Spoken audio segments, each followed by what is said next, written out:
আসসালামু আলাইকুম এভরিওয়ান, কেমন আছেন সবাই? আজকে আপনাদেরকে যে নকশি পিঠাটি দেখাচ্ছি সেটা বানিয়ে দেখাবো। পুরো ভিডিওটি দেখার জন্য অনুরোধ রইল, কোনোভাবে স্কিপ না করে পুরো ভিডিওটি দেখে নেবেন। আমি একটা বোতলের ক্যাপ নিয়েছি, ক্যাপটা দিয়ে পিঠার মাঝখানে দাগ কেটে নিচ্ছি। আর আপনারা সবাই কম বেশি পিঠার ডোটা করে নিতে পারেন।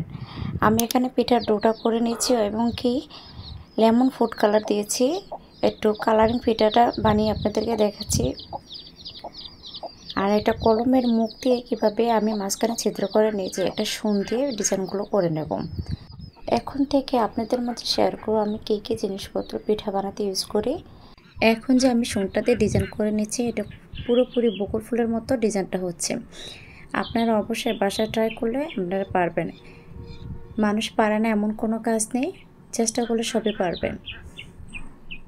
আর আমি সবসময় চেষ্টা করি সহজ সহজ পিঠার ডিজাইন দেওয়ার জন্য এবং কি রেসিপি দেওয়ার জন্য। আপনারা আমার ইউটিউব চ্যানেলে সবগুলো রেসিপি এবং পিঠার ডিজাইনগুলো দেখতে পারেন। এখন একটা খেজুর কাটা দিয়ে সাইডের যে ডিজাইনটা আমি করে নেব, পাতা কিভাবে করে নিচ্ছি আপনারা দেখতে পারবেন। আর খুব সহজে কিন্তু আমি ডিজাইনগুলো করে নিচ্ছি। এখন খেজুর কাটাটা দিয়ে সাইড থেকে আমি দেখেন কত সুন্দর ডিজাইন করছি।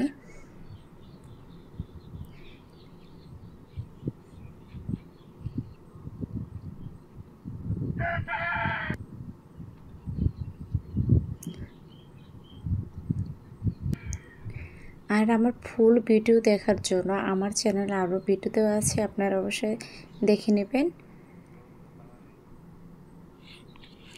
আর ডিজাইনটা কেমন হচ্ছে আপনারা অবশ্যই কমেন্ট করে জানাবেন। আপনারা আমার রেসিপি দেখেন ঠিকই, ভিডিও দেখেন কিন্তু এটা কমেন্ট করে জানান না। সবসময় চেষ্টা করবেন আমার যে কোনো রেসিপি বা ভিডিও দেখার পরে একটা কমেন্ট করার জন্য। এখন আমি কলমের ক্যাপ দিয়ে আমি মাঝখানে আবার ফুলটা ফুটো করে নিলাম, দেখেন কতটা সুন্দর দেখাচ্ছে। আর এখন আবারও আমি ছিদ্র করে নিয়েছি সাইড থেকে একটা কলম নিয়ে। আপনাদেরকে দেখেন কতটা সহজভাবে দেখাচ্ছি আর কত সহজভাবে বলে দিয়েছি কী কী আমি ইউজ করেছি। সম্পূর্ণ পিঠাটা আমার বানিয়ে নেওয়া হয়ে গেছে। আপনাদেরকে সাইডগুলো কেটে আপনাদেরকে পুরো প্রসেসটা দেখাচ্ছি কতটা সুন্দর দেখাবে। এখন খেজুর কাটা দিয়ে আমি সাইডের পাতাটা কেটে নিচ্ছি। দেখেন পিঠাটা দেখতে কতটা সুন্দর দেখাচ্ছে। খুব অল্প সময়ে আমি ডিজাইনটা করে নিয়েছি। এখানে আমার যতটুকু সময় দেখছেন আমি এতটুকু সময় কিন্তু পিঠাটা বানিয়ে নিয়েছি। এখানে বেশি কোনো এডিট করিনি। আপনারা খুব সহজে আমার মতো এই পিঠাগুলো বানিয়ে নিতে পারেন। আমার আরও অন্য অন্য পিঠার রেসিপি আছে এবং কি ডিজাইন আছে, আপনারা আমার ইউটিউব চ্যানেলে ঢুকে সবগুলো ভিডিও দেখতে পারেন। সুন্দর সুন্দর পিঠার ডিজাইন পেয়ে যাবেন আর সহজ সহজ রেসিপিও পেয়ে যাবেন। অবশ্যই আমার চ্যানেলে ঢুকে সবগুলো ভিডিও দেখবেন। আবার নতুন কোনো রেসিপি নিয়ে বা ডিজাইন নিয়ে চলে আসবো। আল্লাহ হাফেজ।